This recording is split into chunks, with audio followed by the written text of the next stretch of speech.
I'm back in one of my favourite places here in Sanur Bali, the rice fields, the farmland, the last remaining farmland. And today I just wanted to talk about cost of living here in Indonesia, in Bali in particular. And that's due to a comment that a viewer made a few days ago saying they wanted to know the rough cost of living here. And it's quite difficult to tell people how much it costs to live here because everyone's expenses are different, lifestyles are different. And sometimes you might be trying to live really cheaply because you're broke. And sometimes you've got heaps of money and you just don't care. So I wanted to find a middle ground, something that matched what I spend, and then give you an insight into what I think is possible for my standard. And then from there, you can sort of gauge where you might fit within all of that and decide how much it might cost you if you came to live in Bali.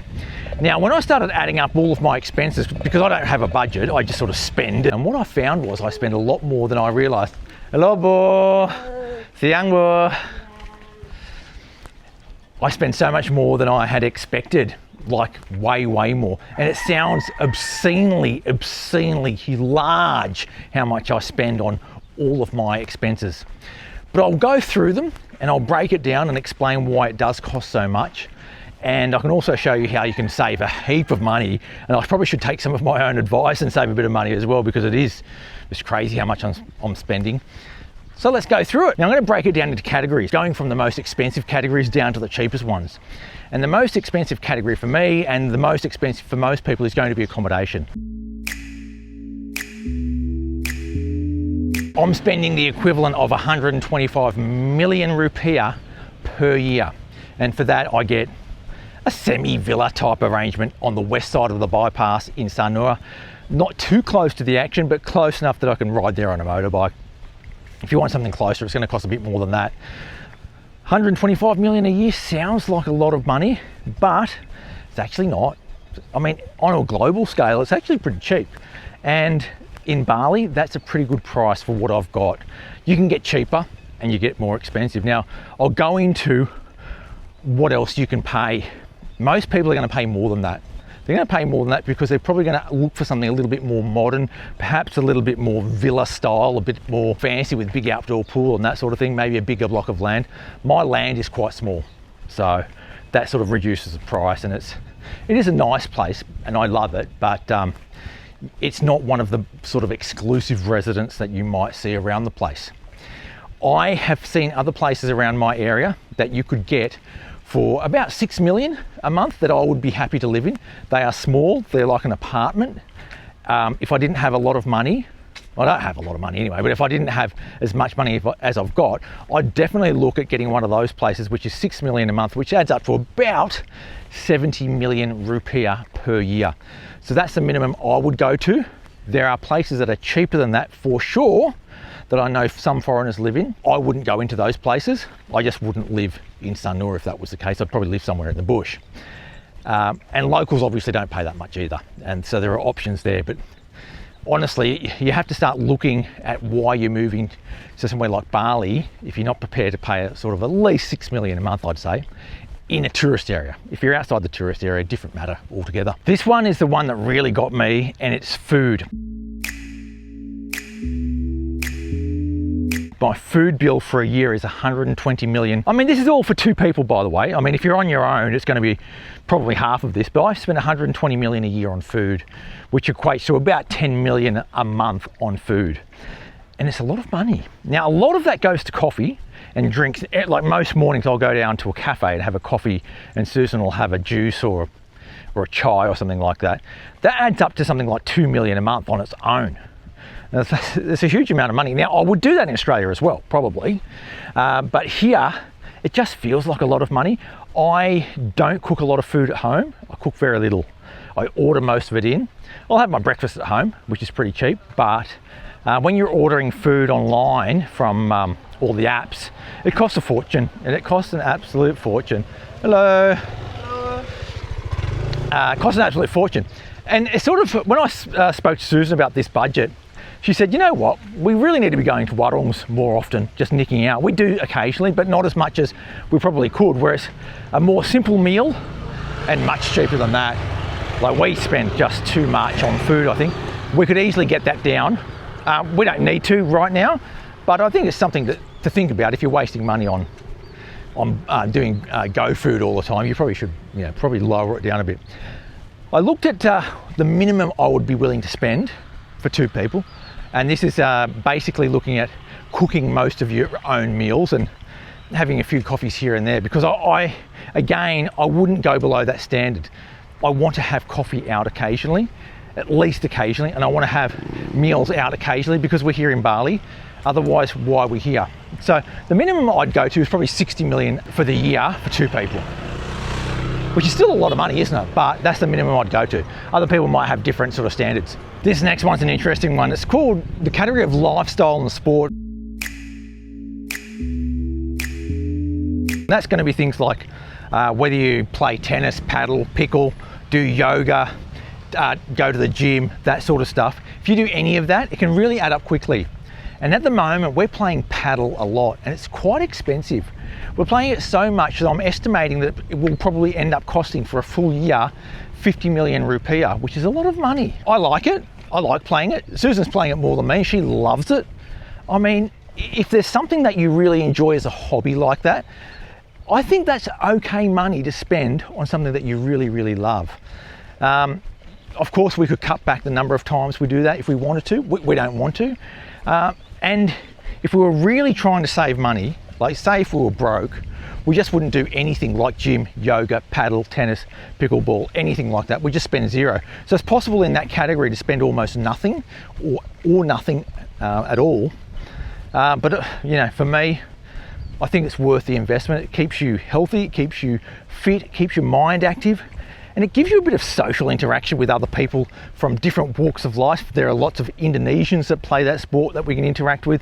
There are people from other countries that we like to interact with as well and get their perspective on how things are in Bali. I love it. I actually really like that part of our life right now, and that won't happen forever because I can see that you might get bored of it and move on to something else. But there'll always be something I think that I'd like to spend money on as sort of a hobby or a lifestyle. And you might find something like that as well, especially if you're finding yourself a little bit bored. You probably take up some sort of hobby, I don't know, golf or something like that. The next category is work and subscriptions.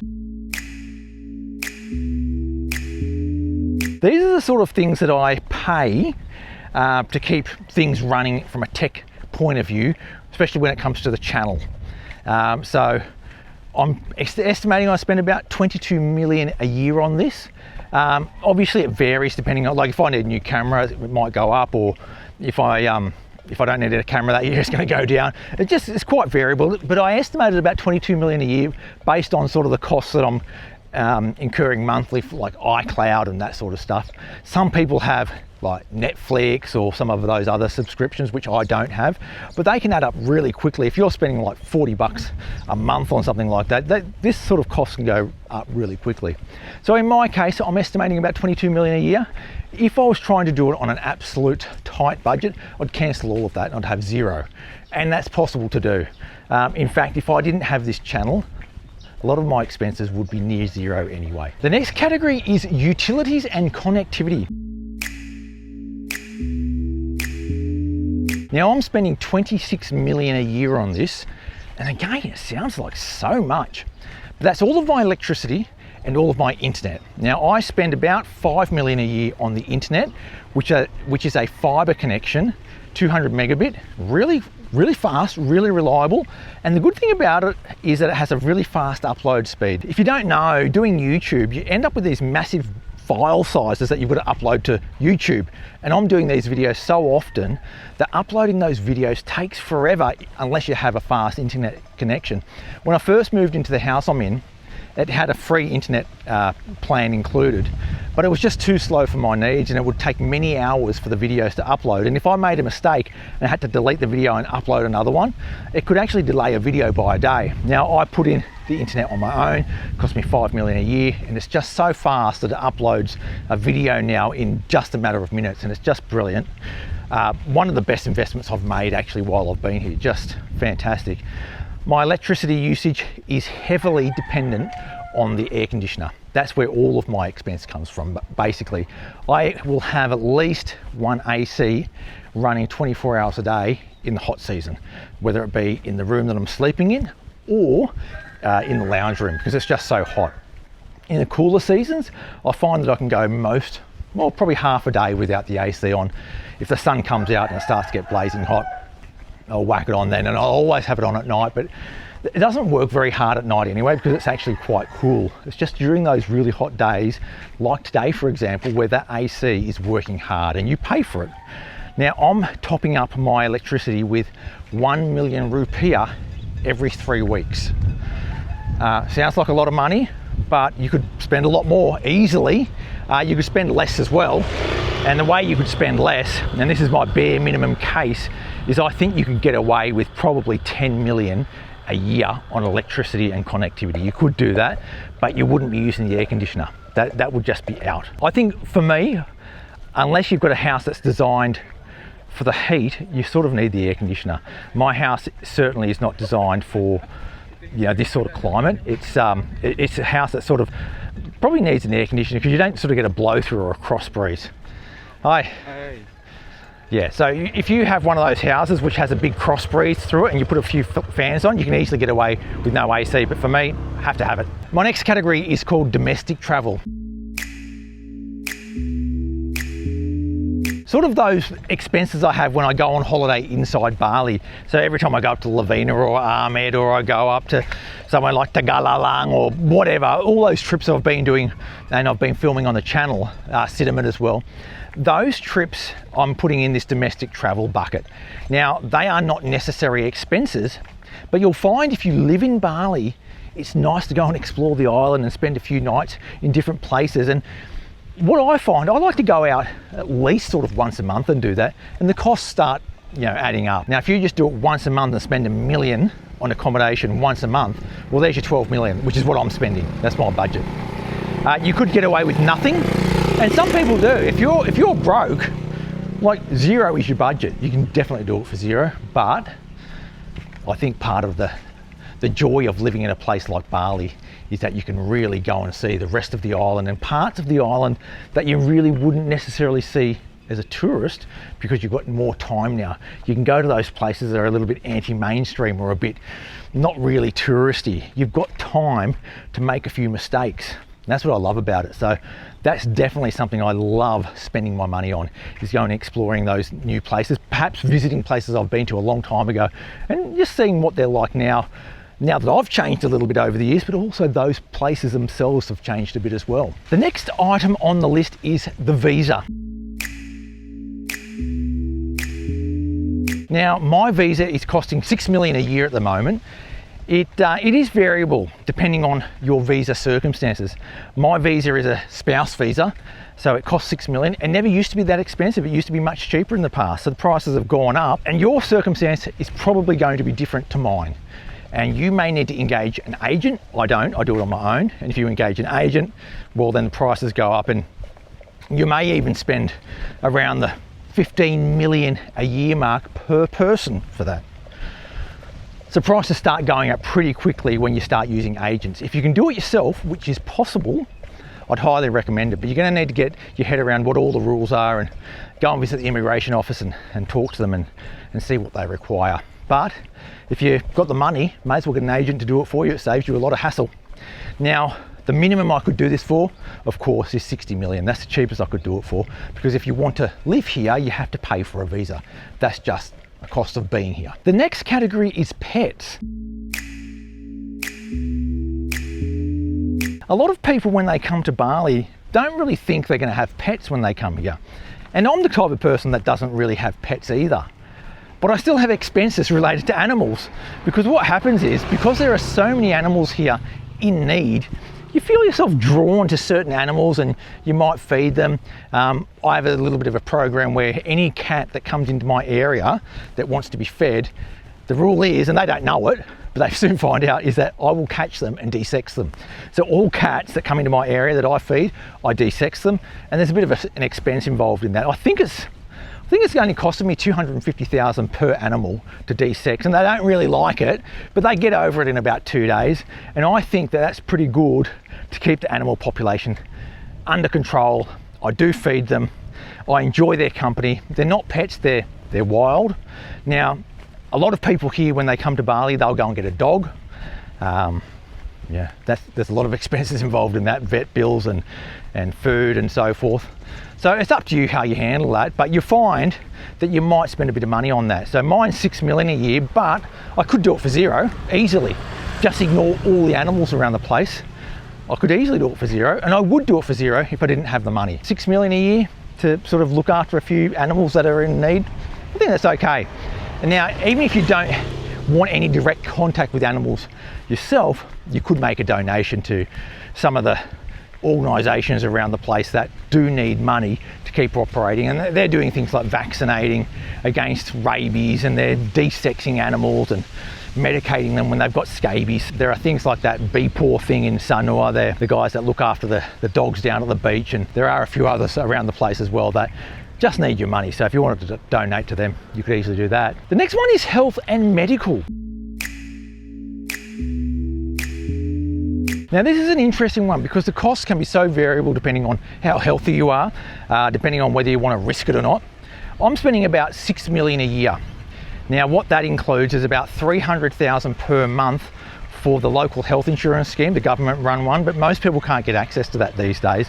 I can because I'm married to an Indonesian. But in your case, you're gonna have to look for your own insurance. If you want to be insured, you don't have to be insured. Like, I know people say, oh, you have to be insured, but my view is you don't have to be. You actually don't have to be. If you've got enough money, you can self-insure quite easily. You know, if you've got a few $100,000 in your bank, self-insurance might not be a bad way to go. But it depends what sort of level of care you want as well. Do you want to be medevaced to a different country if you have a major drama? If you have a major drama, is it actually possible to get medevaced when you've got a medical crisis happening right now? Well, probably not. You're probably going to be treated in Indonesia anyway. Because if you have a heart attack, you'll be dead before you get to Singapore, for example. So you're probably going to be treated in Indonesia. So you have to really think about how much that's going to cost out of pocket if you're not insured. And it's definitely doable without insurance, but you're probably going to need to allocate funds for it, and you're going to need a sort of a bank account that's able to cope with it, because if you don't have the money and you have a major drama, you will die. Some people are okay with that, but I'm not. So in my case, I've actually got the government scheme, BPJS, but I do have a little bit of savings just in case there is something really major that requires something that the government scheme cannot cover, and I'll pay for it myself out of pocket. I've accepted that. We'll see how it goes. I could get away with zero in most years. I could, but I'd only do that if I was broke. It'd be pretty rough spending nothing on medical, because eventually it's going to catch up, isn't it? And you're going to end up spending something anyway. It's one of those things that if you delay the preventative measures, you're probably going to end up paying more in the end anyway. Might just have a seat here. It looks really nice. Look at that, under the tree. It's going to be hot walking back and forth up and down this path. The next cost I've got down is transport. It's actually one of the cheap ones. I own my own motorbike, but I thought the best way to sort of calculate the cost of that motorbike without talking about the actual upfront expense is to amortize the cost. So that what that means is that I've divided the purchase price by 10, assuming that this bike will last 10 years. Yeah, I bought it for 38 million, so I'm estimating it probably cost me 3.8 million per year to own. My total cost for the year is about 5 million. So there's a little bit of money in there for servicing and a little bit of money in there for petrol.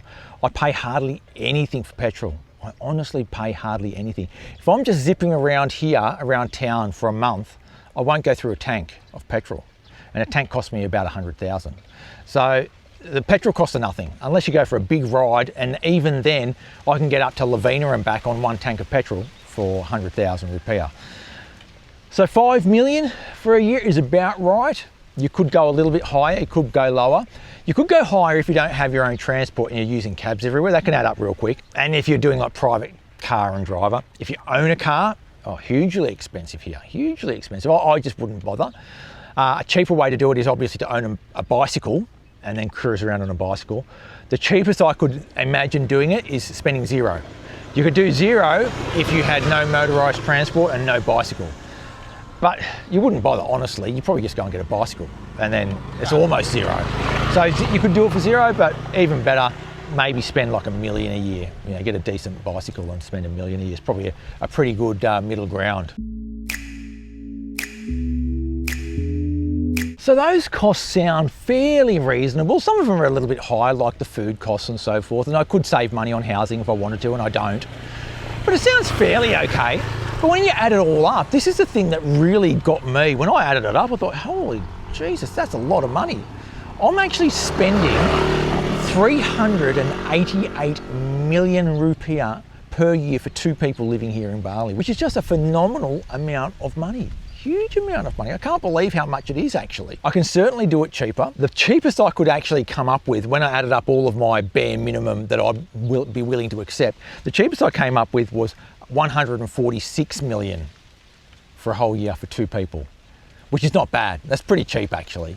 So you can do it for 146 for 2 people, which is 12 million a month, or you can do what I'm doing, 32 million a month or 388 million for the 12 months. It's not too bad actually. I mean, it's a lot of money, but I have a very, very good lifestyle here. I could easily wipe 50 million out of that if I stopped the paddle, which I'm not going to do.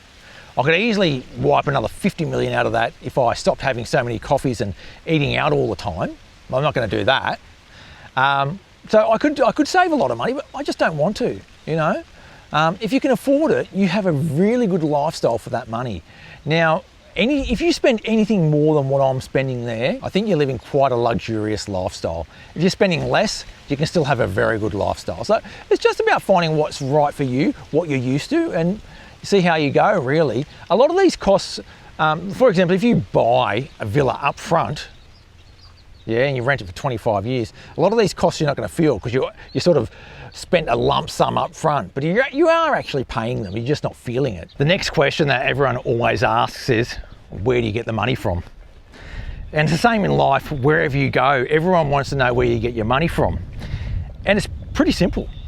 I work for it. I have worked for it. I occasionally work for it now.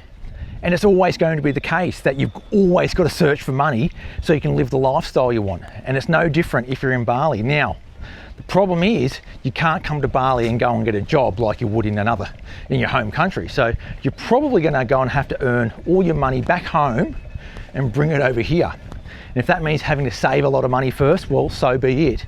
It's not as easy as everyone makes out on Instagram and all of those sort of social media posts. It's so cheap in Bali, I can live here forever for nothing and all this sort of stuff.